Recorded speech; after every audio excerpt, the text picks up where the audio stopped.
Hello folks, Mink here. Welcome to a new Let's Play of Planescape Torment, the Enhanced Edition, as you can see. My experience with this game is, I have tried to play it before in the past, when it was originally released. And for some reason, I'm not sure why, I couldn't get into it all that much. I played through the mortuary and a little bit of the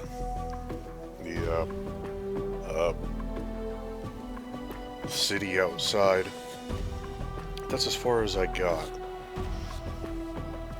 I guess because it wasn't as action-y as the other RPGs I played, like Baldur's Gate, which was fantastic, although for some reason I couldn't get into that one either until the Enhanced Edition of that. But Baldur's Gate 2 was one of my favorite of all time. Then I tried to play this, and it was more dialogue oriented, at least at the early stages. I don't know if that changed, but yeah. So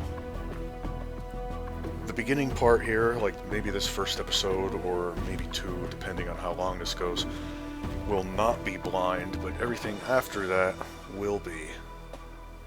And I'll also admit character creation will not be blind, because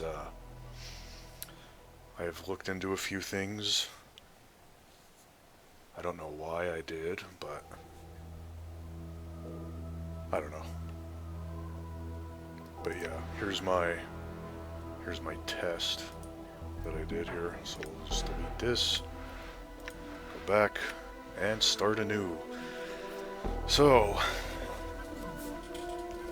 unlike other RPGs, well, actually I guess it is kind of similar to today's RPGs, where it uses kind of like a modified-ish point-buy system, but all the other games that were released at this time were random die rolls, essentially, and you could modify those, by going, like if you were starting a wizard and you rolled an 18 wisdom, you could lower the wisdom and then increase your intelligence, but anyway, this game is very strange. You have 21 character points that you can spend on all your stats. And you would probably think, like, let's say you're starting a fighter. You max out strength, go with some constitution, a little bit of dex, and you're done, right? That might not be the best decision in this game, so we're gonna max out wisdom. We're gonna go with 15 intelligence.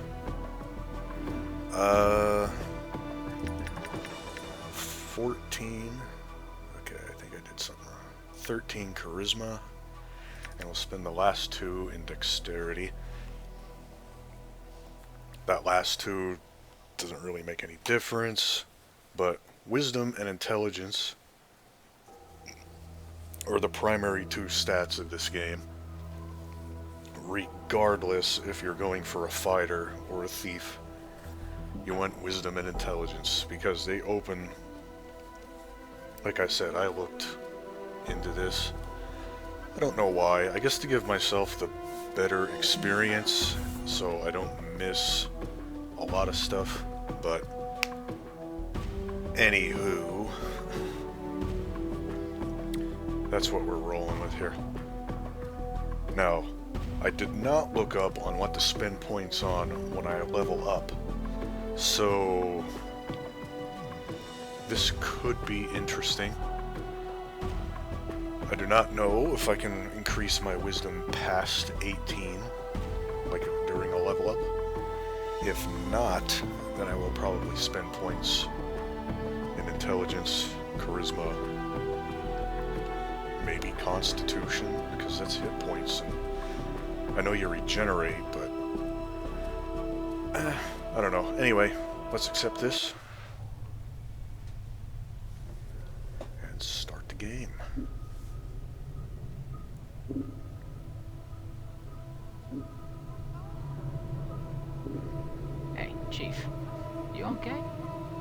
playing corpse or you putting the blinds on the dusties?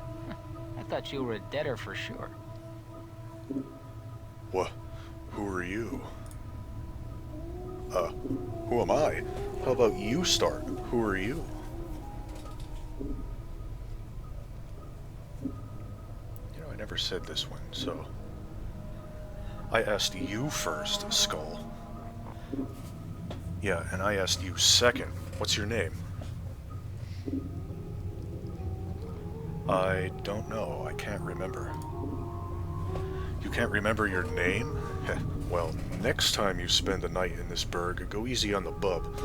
Name's Mort. I'm trapped in here too. Trapped? Yeah, since you haven't had time to get your legs yet, here's the chant. I've tried all the doors, and this room is locked tighter than a chastity belt. We're locked in... where? What is this place? It's called the Mortuary. It's a big black structure with all the architectural charm of a pregnant spider. The Mortuary? What? Am I dead? Not from where I'm standing. You got scars aplenty, though. Looks like some Burke painted you with a knife. All the more reason to give this place the laugh before whoever carved you up comes back to finish the job. Scars? How bad are they? Well, the carvings on your chest aren't too bad, but the ones on your back... More pauses. Say, it looks like you got a whole tattoo gallery on your back, Chief. It spells out something. Tattoos on my back? What do they say? Heh, looks like you come with directions. Mort clears his throat. Let's see, it starts with... I know you feel like you've been drinking a few kegs of Styx wash, but you need to center yourself. Among your possessions is a journal that'll shed some light on the dark of the matter. Farad can fill you in on the rest of the chant, if he's not in the dead book already. Farad? Does it say anything else? Yeah, there's a bit more. More pauses. Let's see, it goes on. Don't lose the journal or we'll be up to Styx again. And whatever you do, do not tell anyone who you are or what happens to you, or they'll put you on the quick pilgrimage to the crematorium. Do what I tell you. Read the journal, then find Farad. No wonder my back hurts. There's a damn novel written there. As for the journal I'm supposed to have with me, was there one with me while I was lying here? No, you were stripped to the skins when you arrived here. Besides, looks like you got enough of a journal pinned on your body. What about Farad? Do you know him? Nobody I know, but then again, I don't know many people. Still, some Burks got to know where to find Farad. Once we get out of here, that is. How do we get out of here? Well, all the doors are locked, so we'll need the key. Chances are, one of the walking corpses in this room has it. Walking corpses? Yeah, the mortuary keepers use dead bodies as cheap labor. The corpses are dumb as stones, but they're harmless and won't attack you unless you attack first.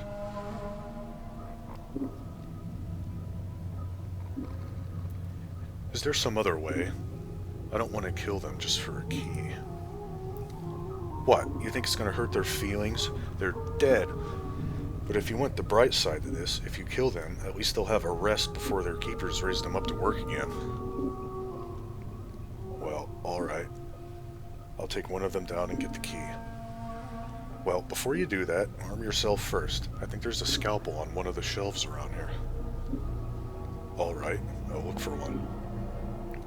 I'm not going to read the notes because, like I said, I have played through the mortuary before. Although, in my test file, there was a lot I didn't remember. So, and I didn't play through the second floor, even though I saved on the second floor. I made it there, and that's where I stopped, so. One last thing. Those corpses are slow as molasses, but getting punched by one of them is like being kissed by a battering ram. If they start getting an edge on you, remember, you can run, and they can't. Use it to keep some distance if you need to recover. Alright, thanks for the advice. And speaking of running, you guys might hate this, but I am a walker in games. I find that it adds a little bit to the role play aspect, because running around everywhere just doesn't make any sense to me. This slab is covered with dried blood and other remains. Of course, it's where we woke up from. This device looks like some sort of sewing machine. Arms with hooks, tubes, and metallic thread hang from it. Looks like someone is in the middle of dissecting this corpse. This corpse looks like someone turned it inside out. The machine at the head of the table has peeled the skin off the forehead to give direct access to the skull. Dried blood covers the slab, sir. Is it the same? No. Okay. A bloody cloth covers the remains of this corpse. The stench rising from the body is almost unbearable. If I can smell it from here, it must be. Like the other corpses in this room, this one is covered in blood and completely gutted. Anyway, we're supposed to find a scalpel, so let's do that. Hey. Honestly, I forgot which shelf it was in. Alright, you found the scalpel. Now go get those corpses. And don't worry, I'll stay back and provide valuable tactical advice. Maybe you could help me, Mort. I will be helping you. Good advice is hard to come by. I meant help in attacking the corpse. Me? I'm a romantic, not a soldier. I'd just get in the way. Oh, excuse me. When I attack this corpse, you better be right there with me, or you'll be the next thing that I plunge this scalpel in. Alright, I'll help you. I'm glad we understand each other. Time to introduce these corpses to the second death, then. Let's go. So, open up our inventory screen, equip the scalpel. Before we do that, let's check out this other shelf. I think there might be bandages on this. Maybe? Yes.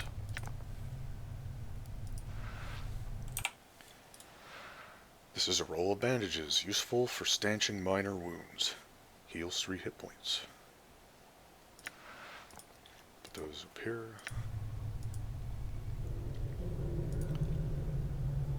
A system of rails is running through the whole room. It looks like the slabs in the room can be moved around on these rails. Honestly, I wasn't trying to click on the rails, but whatever. Now, as for actually killing these zombies, this shambling corpse looks like it has been dead for several years. The skin along its forehead has peeled back, revealing its chalk-white skull. Someone has chiseled the number 569 into the exposed bone. Let's examine the corpse, see if it's carrying a key. This corpse doesn't appear to be carrying a key, and it doesn't look like it would be able to use one if it did. Its fingers are broken, as if someone smashed them with a hammer. You do happen to notice that its left shoulder is heavily bandaged. The bandages might be useful if the corpse was disposed of first. And just to get the talk response, guess you don't have it. You don't happen to know which of your other corpse friend has the key out of this place. Chief, they can't hear you all right. They're dead. But you're dead, and you're talking to me. Yeah, but I'm special. Death couldn't kill my zest for life. These corpses here, Mort rolls his eyes. They probably didn't have much personality to begin with. I see. Look, Chief, watching you trying to swap the chant with these corpses isn't doing much for my morale. Let's leave the corpse talk for the barmies, alright? Alright then, let's go. So, let's kill him for those bandages.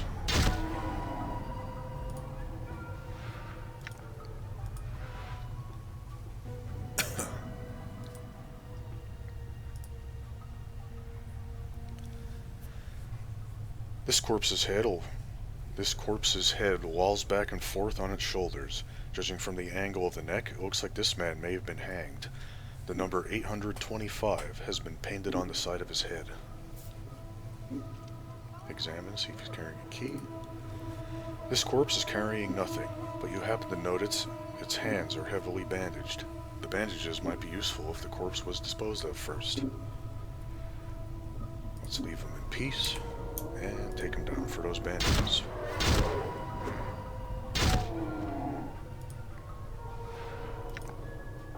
And I'm only doing this because we got 65 experience for killing him. And we're level 1. That means this one has the key. This corpse stops and stares blankly at you as you approach. The number 782 is carved into its forehead, and his lips have been stitched closed. The faint smell of formaldehyde emanates from the body. Examine the corpse, see if it's carrying a key. This corpse looks like the one with the key. It is holding it tightly in its left hand, its thumb and forefinger locked around it in a death grip. It looks like you'll need to hack the corpse's hand off to free the key. Leave him in peace and take him down.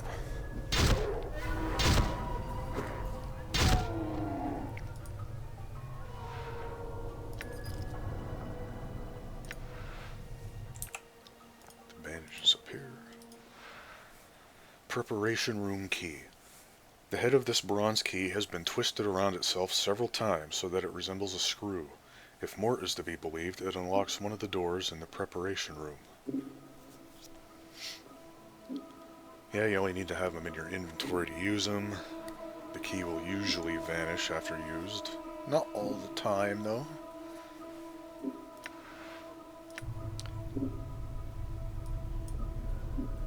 Could probably go through that door. All right. So, let's go over here.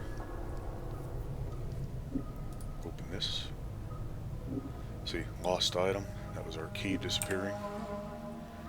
Oh yeah, I guess I should, this is us. We are currently a fighter. I guess we're human, male. 20 hit points. We are currently true neutral. Yeah, you don't select alignment in this game. Instead, your alignment is gained by how you act throughout the game, which I think is very interesting. I think a lot more games should do that. Have your character start as true neutral, and then depending on how you act throughout life, or your adventures or whatever, your alignment will shift accordingly. And I guess we are currently level 3. We do have proficiencies in fist and edged weapons with 3 unused slots. We do have a biography. I feel like I've woken up inside someone's dream. I don't know who I am, I don't know who I got here, and I don't know how to get out. First thing I remember is crawling off a metal slab in some vaulted monstrosity called the mortuary, and some floating skull asking me a bunch of damn questions. I've lost my memory, I've lost my possessions, and the only thing I really seem to know is that I can get stabbed, beaten, burned, and I get better. This regeneration of mine hasn't done much for my looks, but no one seems to notice. I need to figure out who I am and how I got this way. I feel like something's missing, something inside, but I don't know what. We are not a member of a faction. Mort has probably the best armor class. Well, at this point he does. We have a 10, which means we have nothing. How a floating skull has an armor class of 2, who knows? But he is a fighter with a strength of 12, which is not very good for a fighter. However, he has a high dex, a high con, pretty low charisma too, which is also surprising. He is chaotic good,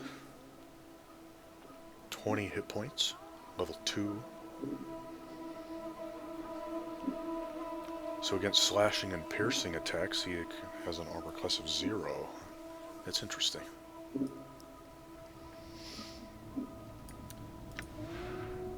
I will not read all the biographies for all the characters, so if you want to read them, I will ask that you pause the video and read through them on your own. But I will scroll through.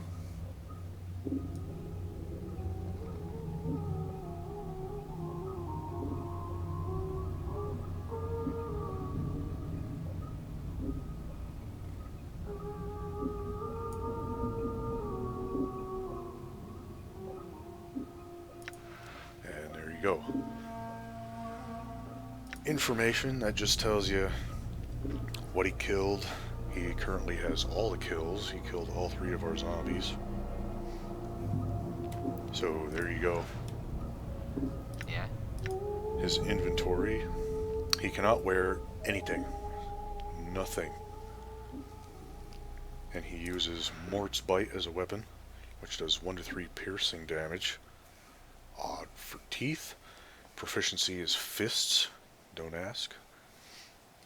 Mort's Bite is lethal, and he can masticate someone to death. As long as his quick weapon slots are not all filled, Mort can always select Bite as his current weapon. This is his default attack, although the amount of damage he can do with his Bite is relatively small. It allows him to attack quickly, which can infuriate any mage who is trying to cast a spell. Speed of 1. I'd rather hold on to it, thanks. And he cannot unequip it. If I could part with it, I would. But it's a part of me. Just like we cannot unequip our eyeball. Don't want to part with that. This is your eye. Looks like it's seen better days. Eyes cannot be removed. Only switched. Interesting. Scalpel. Just as fast as Mort's Bite. Speed of 1. But anyway. Done. Let's move on. Psst. Some advice, Chief. I'd keep it quiet from here on. No need to put any more corpses into Dead Book than necessary, especially the Femmes. Plus, killing them might draw the caretakers here. I don't think you mentioned it before. Who are these caretakers? They call themselves the Dustmen. You can't miss them. They have an obsession with black and rigor mortis of the face. They're an addled bunch of ghoulish death worshippers. They believe everybody should die. Sooner better than later. I'm confused. What do these Dustmen care if I escape? Weren't you listening? I said these Dusties believe everybody's got to die. Sooner better than later. You think the corpses you've seen are happier in the Dead Book than out of it? The corpses I've seen here, where did they all come from? Death visits the plains every day, Chief. These shamblers are all that's left of the poor sods who sold their bodies to the caretakers after death. Before you had said something about making sure I didn't kill any female corpses. Why? What? Are you serious? Look, Chief, these dead chits are the last chance for a couple of hardy bashers like us. We need to be chivalrous. No hacking them up for keys, no lopping their limbs off, things like that. Last chance? What are you talking about? Chief, they're dead. We're dead. See where I'm going? Eh? You can't be serious. Chief, we already got an opening line with these limping ladies. We've all died at least once. We'll have something to talk about. They'll appreciate men with our kind of death experience. Wait, didn't you say before that I'm not dead? Well, alright. You might not be dead, but I am. And from where I'm standing, I wouldn't mind sharing a coffin with some of these fine, sinewy cadavers I see here.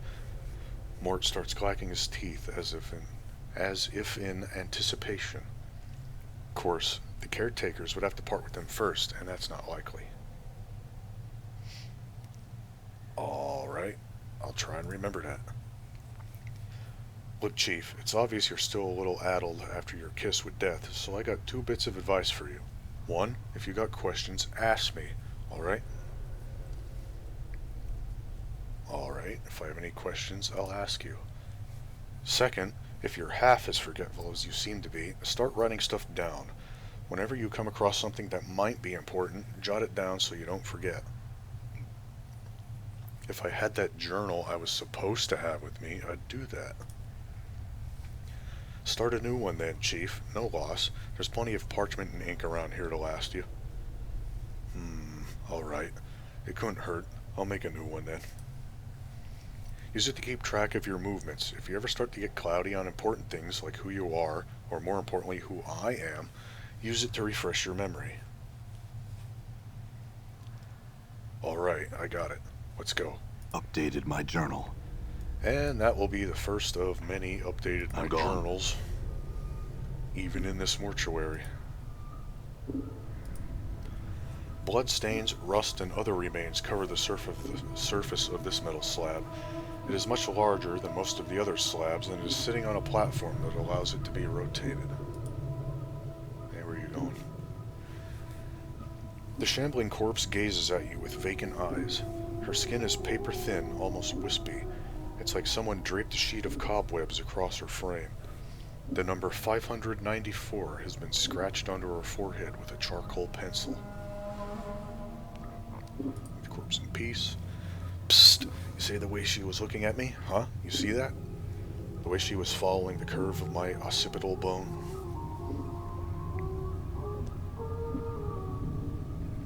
You mean that blank-eyed, beyond-the-grave stare? What? Are you blind? She was scouting me out. It was shameless the way she wanted me.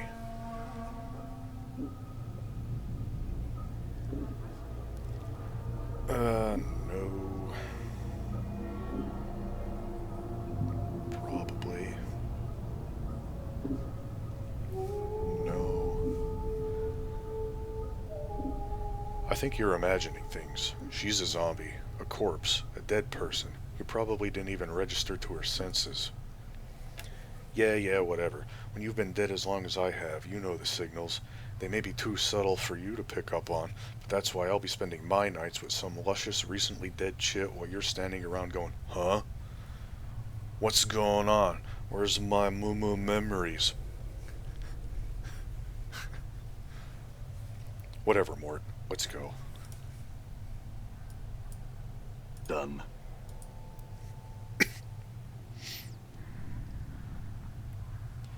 The left side of this woman's face looks like as if it was caved in with a club, and her flesh sags in bruised, swollen clumps over her ruined skull. The number 626 has been stitched onto the corpse's right cheek, just below the eye.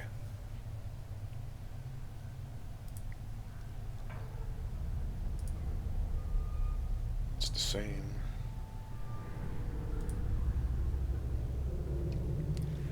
This corpse is lumbering along in a triangular path. Once it reaches one of the corners of the triangle, it pauses, then turns and staggers towards the next corner.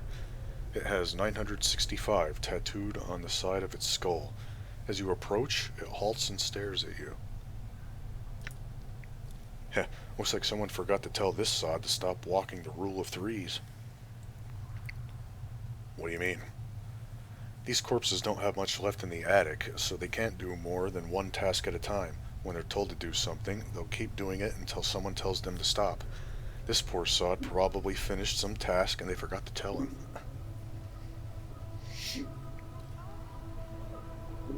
Who gives them their commands? Either one of the caretakers here, or else whatever necromancer raised them out of the dead book. Probably one of the caretakers here. They're the ones who need the cheap labor, after all. I see. What was that you said before about the rule of threes? Updated my journal. Yeah? Well, the rule of threes is one of those laws about the planes, about things tending to happen in threes, or everything's composed of 3 parts, or there's always 3 choices, and so on and so forth. You don't sound like you hold much faith in it. It's a load of wash, if you ask me. If you look for a number, any number, and try to attach some great meaning to it, you're going to find plenty of coincidences.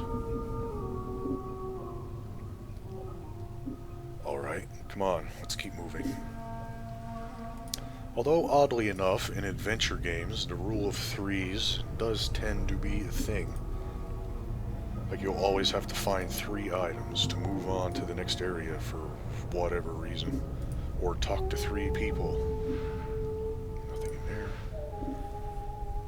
This corpse is shuffling from slab to slab, bandaging the corpses lying there. The number 396 is carved into his left temple, and his lips are stitched closed. You notice the corpse is carrying a roll of bandages in its hand. The bandages look usable. Let's try and take the bandages from the zombie. You snake your hand out and take the roll of bandages from the corpse's hand. The corpse doesn't even seem to notice. It continues going through the motions of bandaging the bodies.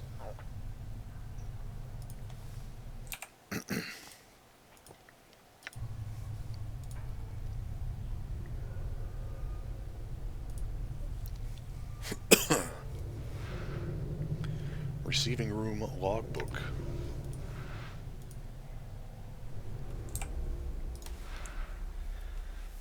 This huge logbook lists mortuary procedures in a tight, crabbed script.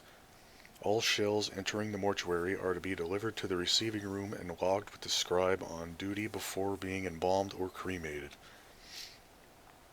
The records are to be checked to determine if the shell is one of the contracted, and if so, do not prepare the shell. Move the shell to one of the preparation rooms, contact the scribe on duty, and notify him that a contracted shell is to be raised.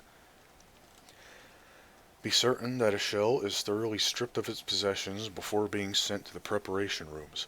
The contracted workers are intended for simple manual labor and do not have the capacity to search and strip a shell. The faction is not responsible for any possessions lost or items stolen by collectors who have brought the shells to the mortuary. The cell's possessions are to be stored in the receiving room until an initiate can be sent to claim them. Please catalog all possessions in the logbook. Following this list is thousands of entries of bodies that have been sent to the receiving room. As you flip through the rest of the book, however, you notice the last page has been cut out. Convenience, since we just arrived. 13 coppers and some fist irons. Put that there. 2 to 4 crushing, which is a better weapon. This crude iron bar is designed to slip over the fist, with the thick portion resting in the palm and the iron ring facing outwards over the knuckles. While wearing these fist irons, a single punch can shatter someone's jaw. And yeah, they do crushing damage instead of piercing, so that'll be a thing. The number 1201 has been inked on the forehead of this corpse, and the ink has run down its eyes, cheeks, and jaw. As you follow the ink tears down the corpse's face, you notice it has run into the stitching sealing the corpse's lips and has caught on to what looks like the corner of a note stuck in the corpse's mouth. Let's try and pull the note out. The note has mingled with the ichor in the zombie's mouth. If you tried to pull the paper out through the cross stitches, it would tear the paper to shreds. Hacking up the corpse to get at it looks like it will destroy the note. You'll need to find a delicate way to remove the stitches before removing the note. Let's use the scalpel to cut through the stitches. 250 experience for that. You deftly slice through the stitches sealing the corpse's mouth, and the jaw sags open. You carefully pull the note from the corpse's mouth. Despite the condition of the paper, the writing on it still appears legible.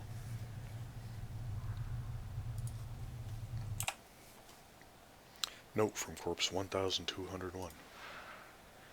This is a foul-smelling note retrieved from the mouth of one of the mortuary zombies.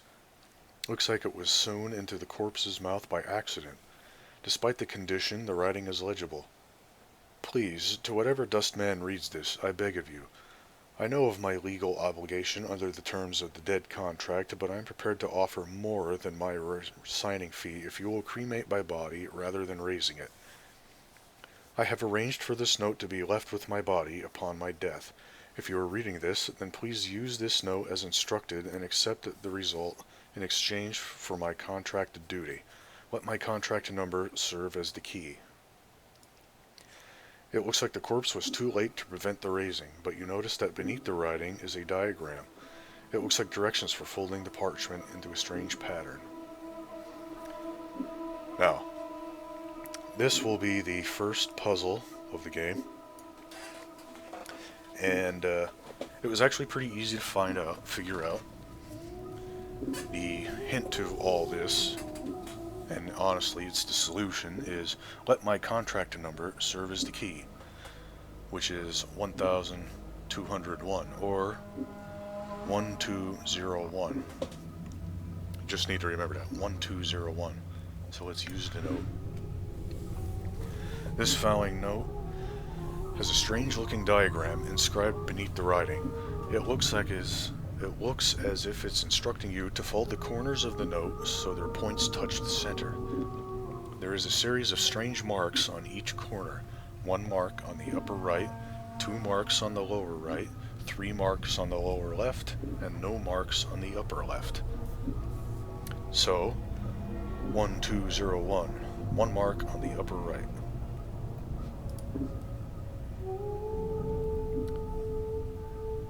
Two marks on the lower right.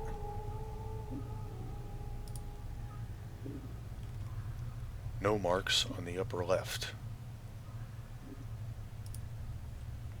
As you fold the upper left inward to the center, you watch as the upper right unfolds by itself, resuming its normal position. So let's fold the upper right back into the center, because that is where the 1 mark was. As you fold the upper right corner back into the center, the lower left corner mirrors the action, until all 3 corners touch in the center.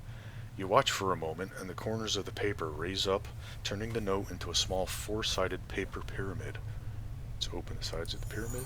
250 more experience. You peel back the sides of the pyramid, and the paper disintegrates to dust. Inside is a small triangle-shaped earring. It catches the light and gleams brightly. Take the earring. An unidentified item. You receive this small earring from folding a note in the mouth of one of the walking corpses in the mortuary. It's a beautiful earring, but despite its beauty, all it seems to do is remind you of how strange this world you've woken up in is. Some items are magical, but require that they be identified before they can be used. If you cannot determine what an item is at first glance, then you may need to take it to someone with a higher lore skill than you or your party members. And no, I have no clue what this is. Apparently, way back in the day when this was first released, I never found this because I don't remember it. But, oh well. I believe that was him, so let's talk to this one. This female corpse is making the rounds from slab to slab in the room. Her hair is knotted into a long braid and looped around her neck like a noose. Someone has stenciled the number 1096 onto her forehead, and her lips have been stitched closed. The corpse in peace. Here we have Doll, who we will talk to later, who is in front of a giant book. This book is huge. It must contain thousands of names. Actually, is there anything over here? These barrels contain a murky liquid. It smells like a cross between vinegar and formaldehyde. And yes, there is a corpse. And a thingy.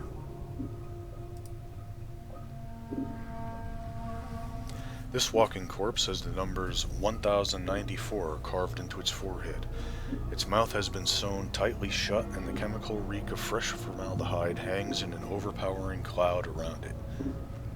Despite the pallid, sunken features and lifeless, milky eyes, it is clear that this was once a handsome young man. Ooh. Let's leave him in peace.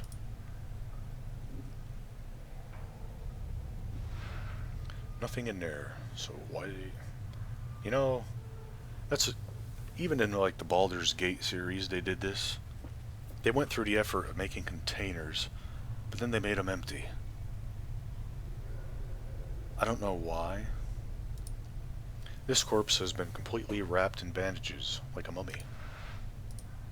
This body is completely covered by a rough, dark cloth. Go back up here. And yeah, I'm running.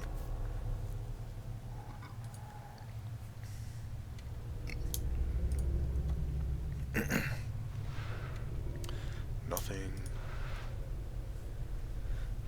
The smell of formaldehyde emanating from this corpse is particularly strong.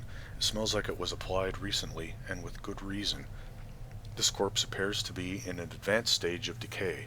Her jaw is missing, and some of the flesh has slid off her skull, revealing the number 1072 chiseled into the bone. Wow. And you would think that saying, "I think this one's seen better days," would be you talking to Mort, but the game doesn't treat it that way. As such, the corpse does not respond to your voice. The fact it has no jaw may have something to do with it. Either that, or it simply has nothing to say. Farewell. You would expect a reply from Mort on that, but I guess the game says, nah, you were talking to the zombie.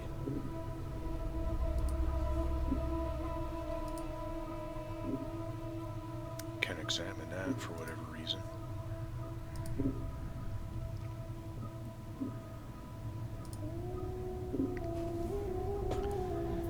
This huge corpse is standing silently in a corner of the room, facing the wall. He looks to have been a heavy-set man in his early years, and judging by the condition of the body, he died only recently. The freshly stitched number on his forehead reads 1664. This corpse looks like it is serving as a librarian, for it is carrying a huge stack of books in its arms. Let's examine the books. The books appear to be old mortuary ledgers, none of them any particular interest. As you search through the texts, however, you notice a loose page folded between two of the books. You are suddenly struck with the feeling that someone tucked it in there to hide it. Take the page. The page doesn't look like it belongs with the ledgers. It looks like it belongs in a logbook. The tear is clean, as if with a knife, so you suspect the page was removed on purpose. Let's read through it. You take a moment to read through the page. It's a list of dead bodies brought to the mortuary and logged in the receiving room. All of the entries appear to be recent arrivals. Take the page and leave. So, maybe this will tell us something about us. This ragged page looks like it was cut neatly out of a book. It is written in a tight, crabbed script. 16,537, fifth night, drunk chest wound, cause of death, mauling Abishai, collector pox, 3 commons paid, no possessions. Desiccated corpse, cause of death indeterminable, age of shell, prevents identification. Collector Farad, 3 commons paid, no possessions. Stripped, knife marks evident from dissection. Scarred shell, cause of death indeterminable. Scars do not appear to be cause of death. Shock trauma. Collector Farad, 3 commons paid. Possessions logged, fist irons, 13 commons, middle table, receiving room. Desiccated corpse number 2, cause of death indeterminable, age of shell, prevents identification. Collector Farad, 3 commons paid. Possessions logged. Knife marks evident from dissection, but the dissection was not thorough enough. Copper earring found lodged in abdomen. Earring has been locked in the southeastern preparation room. Have an initiate from the 3rd circle examine it. It has strange markings, like those on contracted worker number 79.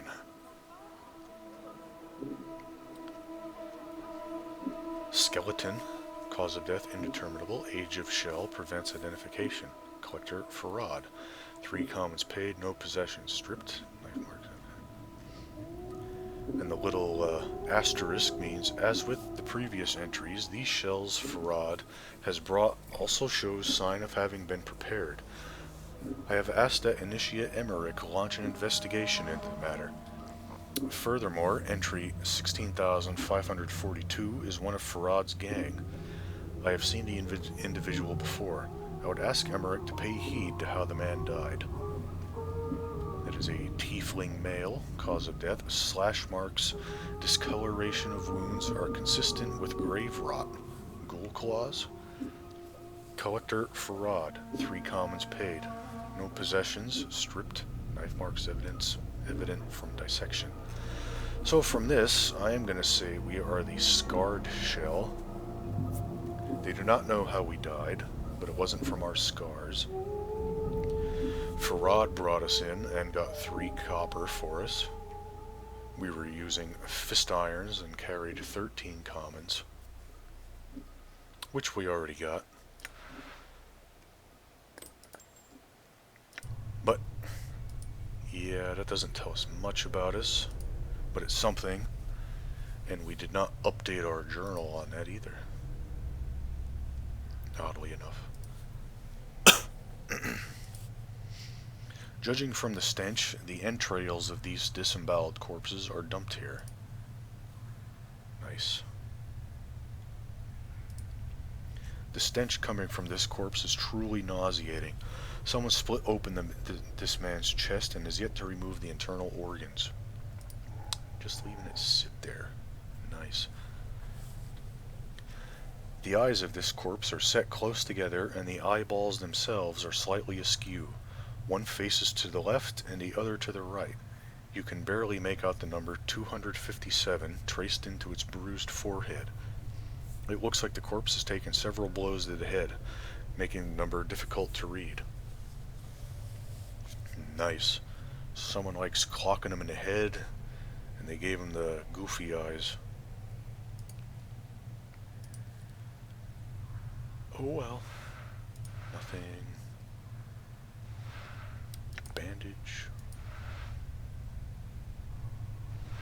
Nothing. Nothing. Another zombie. Nothing.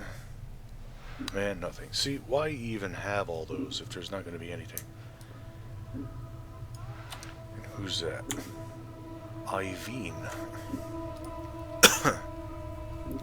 You see a slight young woman with pale features. The sunken flesh around her cheeks and neck makes her appear as if she is starving. She seems intent on dissecting the corpse in front of her, prodding the chest with a finger. Greetings. The woman does not respond. She seems too intent on the body in front of her. As you watch her work, you suddenly notice her hands. Her fingers are talons. They are darting in and out of the corpse's chest cavity like knives, removing organs. What's wrong with your hands? The woman makes no response. Updated my journal. And she's a tiefling, Chief. They got fiend blood in their veins, usually 'cause some ancestor of theirs shared knickers with one demon or another. Makes some of them addled in the head, and addled looking too. Let's tap the woman, get her attention. The woman jumps and whips around to face you. Her eyes are a rotting yellow, with small orange dots for pupils. As she sees you, her expression changes from surprise to irritation, and she frowns at you. Greetings. She doesn't seem to have heard you. She leans forward, squinting, as if she can't quite make you out. Whatever is wrong with her eyes must make her terribly nearsighted. You! She clacks her taloned fingers together, then makes a strange motion with her hands. Find thread and embalming juice. Bring here to Iveen. Go, go, go. Hey, we got our first quest. I had some questions first. Updated my journal. She turns away. She makes no sign that she heard you. I think the dusty chip might be a bit short of hearing, Chief. Let's lay off, shall we? Okay.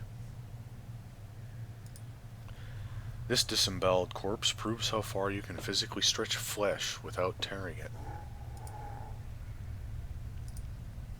The bandage covering this body are soaked with blood.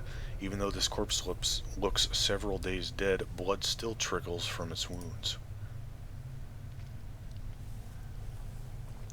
This heavily stitched corpse is shuffling lazily back and forth between two slabs. The number 506 has been stitched on its forehead, and the side of its neck and its right arm. In fact, the skin of this peeling corpse has been sewn up with so many stitches, its skin looks like a bizarre street map. Let's examine the stitches. The stitches encircle the corpse, running from its arms, across its chest, up to its neck, and into the damp mass of white hair. As you follow the crossroads of stitches, you notice someone has jammed a needle into the corpse's forehead. The needle is attached to a thread stitching up the side of the skull. You could probably unravel it if you had something to cut the thread. Let's cut the stitches with our scalpel and pull out the needle and thread. Another experience. You slice the thread neatly with the scalpel, then pluck out the needle and pull the stitches out. As you do, the skin covering the forehead peels back to reveal the corpse's chalk-white skull, where, to your surprise, the number 78 has been chiseled. I agree, and I would probably also say this. Seems you got two different designations there, corpse. The corpse stares straight ahead, oblivious. Another corpse on a stone slab. There is no indication what the body died of. We read that already.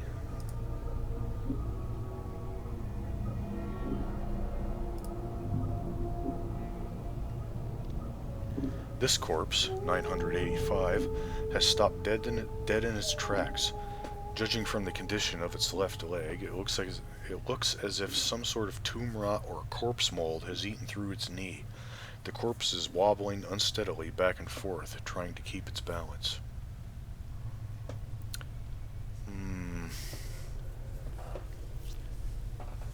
Do we give it a push? Do we try and help it, or just leave him alone? Let's try and help him. You reach out for the corpse's left arm to help steady it. As you grab its arm, however, the corpse suddenly sways to the right, and you end up tugging the corpse rather than steadying it. Chief, you might not... There is a crack from the corpse's left leg, and the body falls like a dead tree.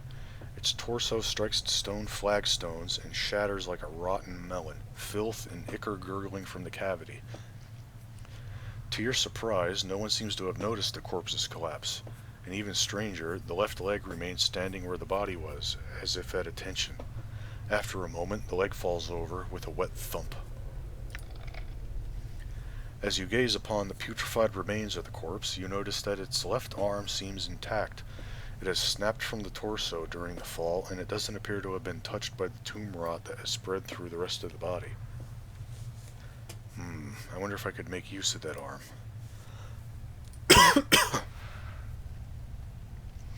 Left arm, number 985.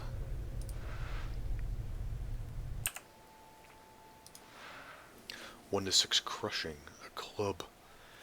This arm snapped clean off corpse 985 when it accidentally toppled. As much as the corpse's knee was rotted clean through, it looks like the combination of thick applications of embalming fluid and rigor mortis has made this arm almost as hard as wood. If you needed to, you could either use it to shake someone's hand from a distance, or use it to bash their skull in. Interesting. Oh yeah, the needle and thread. Heals 6 hit points. This is a spool of thread and a small bone needle. They look like they're used for stitching up wounds in living or dead bodies. And, I need a drink, because my throat is getting dry.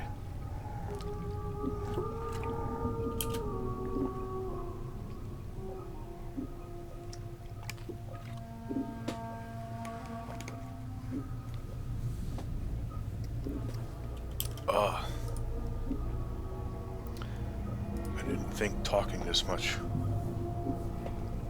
I mean, I guess I should have expected it, but...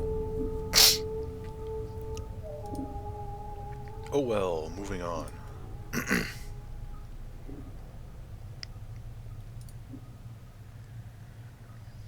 The shambling corpse gazes at you with vacant eyes. The number 821 is carved into its forehead, and his lips have been stitched closed. The faint smell of formaldehyde emanates from the body.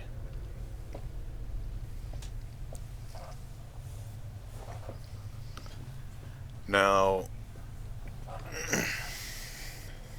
let's leave the corpse in peace and move on.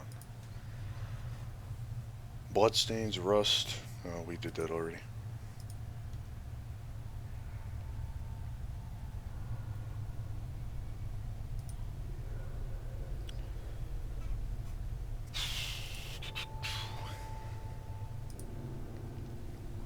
Still need to find embalming fluid.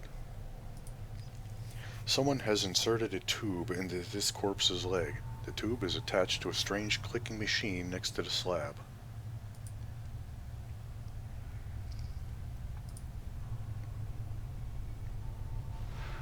Hey. I'm gone. And more.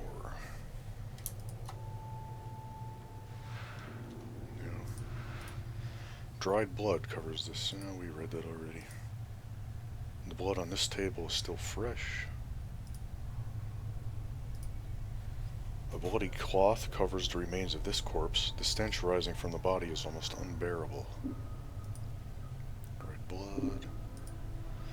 This rotting corpse is riddled with tubes. A yellow liquid is cycling through the tubes into a strange machine. The machine is making clicking noises like an insect.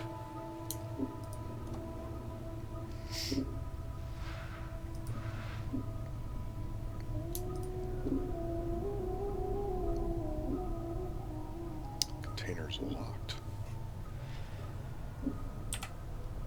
Forced it. Sweet. More bandages. An ancient copper earring. Closed.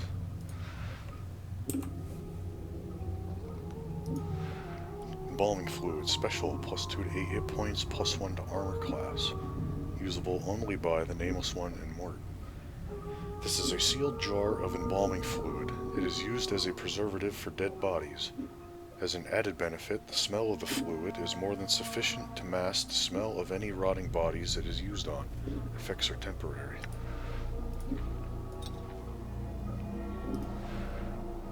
This copper earring looks ancient. Oddly enough, there doesn't seem to be a hook or any means of actually attaching it to your ear. A series of strange grooves have been carved on the inside of the earring, however, which might merit a closer examination.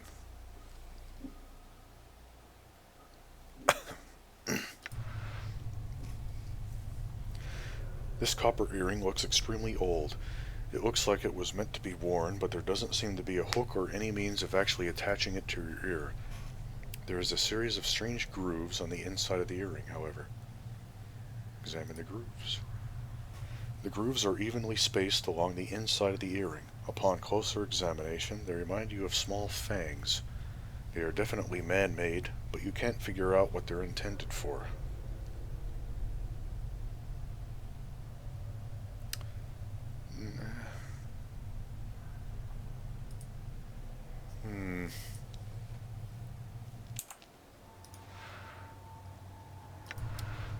Interesting. Can't figure out what they're intended for. Okay.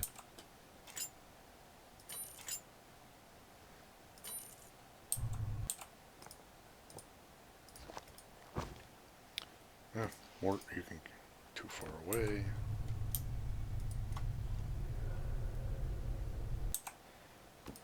Mort, you can carry all this stupid stuff. Yeah, I know technically that's a club, but I'll classify it as stupid stuff. Anyway, we got that needle and thread and the embalming fluid, so...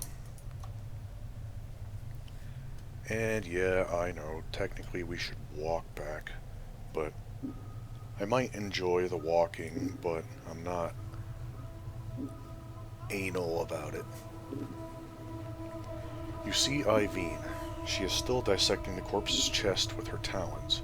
The rhythm of the talons reminds you of something, but you can't quite recall what. Let's watch her study the motions of her hands. Updated my journal. As you study the motion of Ivine's hands, you feel a prickling along your scalp, and then suddenly you find your vision swimming, blurring until you are standing in front of a freshly slain corpse, rigor mortis making a mockery of its smile. The number 42 has been stitched onto its scalp. The zombie is lying on a slab, and you have just finished stitching up its chest.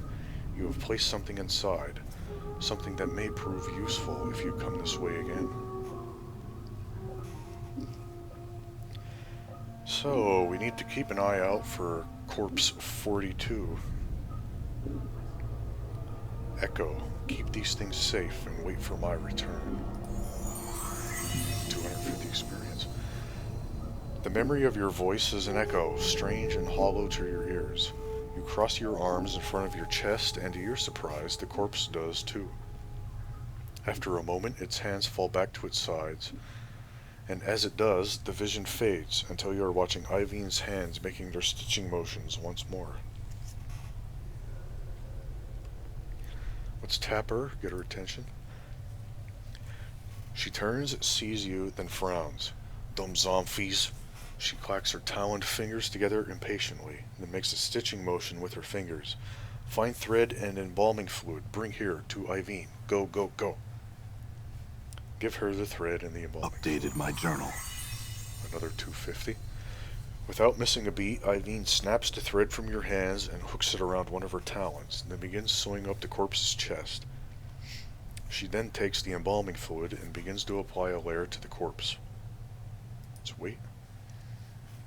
Within minutes, she is finished. She clicks her talons, then turns to face you. To your surprise, she extends her hand and drags her talons along your arms and chest. Yeah, let's keep playing zombie. I'm tempted to do number 1, but let's keep playing zombie.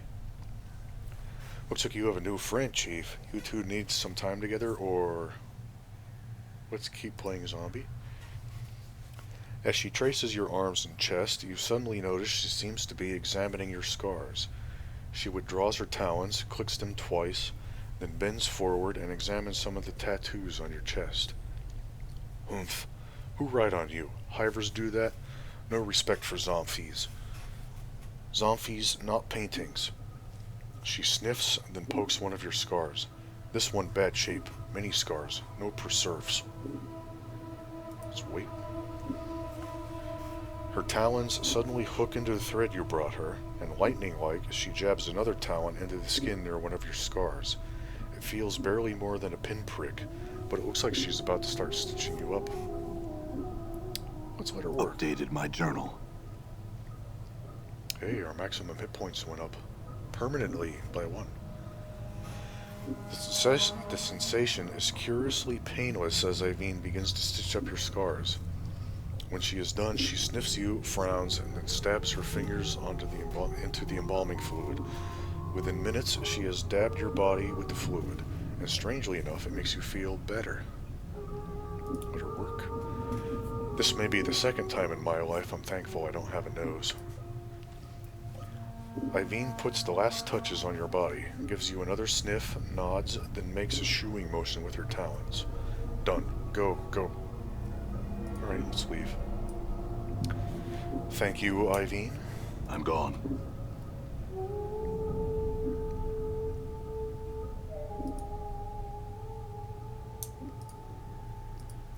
Oddly enough, this zombie didn't have anything special about it.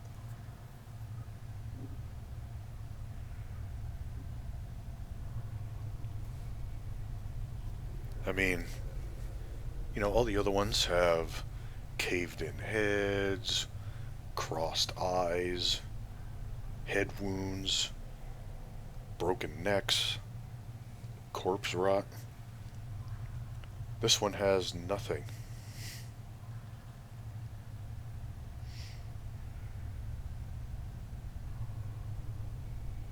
It was great talking to you. Farewell. As you address the zombie, it blinks in surprise. What?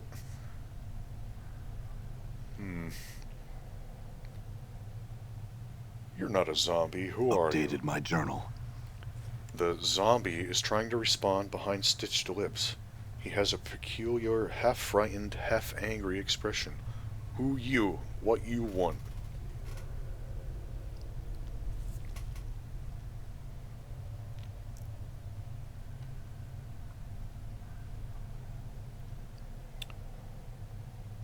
Who are you? The zombie doesn't seem to have heard you. He looks you up and down for a few moments and then frowns. What you do here? His eyes narrow suspiciously. You spy on Dusties?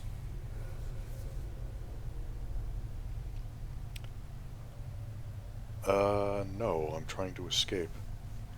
The zombie seems interested. You in trouble? What you do?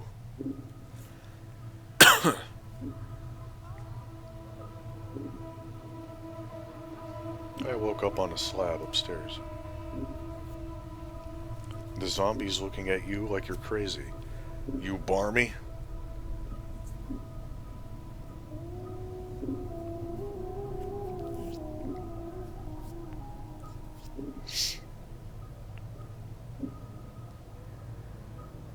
Barmy? What's that? Mort whispers. He's wondering if you're crazy, local, a cackle, addled, and so am I. Now stow thee, I woke up from the dead talk, will ya? You're embarrassing me.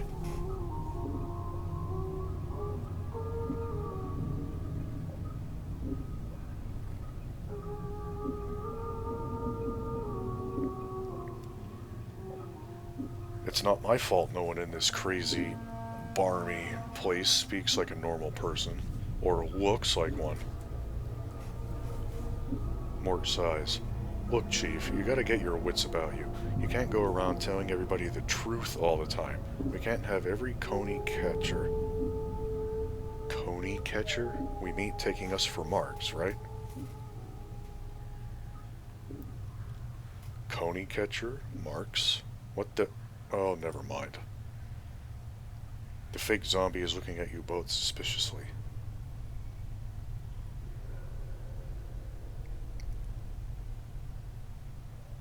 Never mind, I must take my leave. As you are turning to leave, the zombie makes a low growl in his throat. You say nothing to no one about me. You be quiet. Say nothing to Dusties. He puts a finger across his lips. Shh. He then draws the finger across his throat, or I gut you in your sleep. You hear me?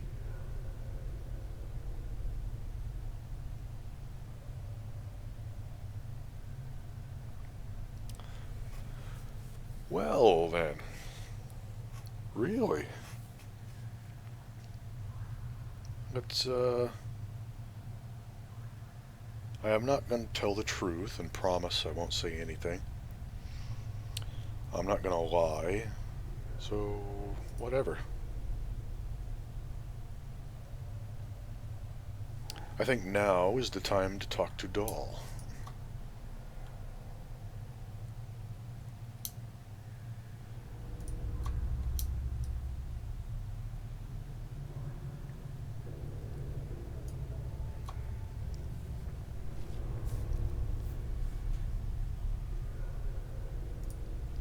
This gate looks sealed shut. There is no lock or other means of opening it. Hello, Doll. This scribe looks very old. His skin is wrinkled and has a slight trace of yellow, like old parchment. Charcoal gray eyes lie within an angular face, and a large white beard flows down the front of his robes like a waterfall. His breathing is ragged and irregular, but even his occasional coughing does not slow the scratching of his quill pen. And I know I said we will talk to Doll. I probably should have saved this even for the next episode, but we will continue talking to Doll next time. So, until then, this is Mink playing Planescape Torment, the Enhanced Edition. Farewell.